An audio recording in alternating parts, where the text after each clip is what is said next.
రాజన్న సిరిసిల్ల జిల్లా ముస్తాబాద్ మండలం చీకోడు గ్రామంలో దొంగలు బీభత్సం సృష్టించారు. కల్లు మండవాలో తాటికల్లు లొట్లను పగలగొట్టారు. తర్వాత రేణుక ఎల్లమ్మ గుడిలో చోరీకి పాల్పడ్డారు. గొర్రెల మందలో నుంచి 6 గొర్రెలను ఎత్తుకెళ్లారు. దీంతో సుమారు ₹1,00,000 వరకు నష్టం జరిగిందని చెబుతున్నారు గీత కార్మికులు. తొందరగా పోలీసు వారు గుర్తించి వారిని కఠినంగా శిక్షించాలని, కేవలం ఇది దొంగతనంగా మాత్రమే కాకుండా మా వృత్తిపైన జరిగిన దాడిగా భావిస్తున్నాము. మాకు సుమారు దాదాపు 25,000 నుంచి 30,000 వరకు నష్టం వాటిల్లింది.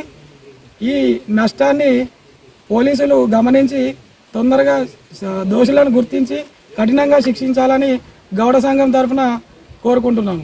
సంఘ సభ్యుడు కిరాణా కొట్టు పెట్టడం కానీ అది కూడా ధ్వంసం చేసి అందులో కూడా పైసలు వస్తువులు ఎత్తుకుపోవడం జరిగింది.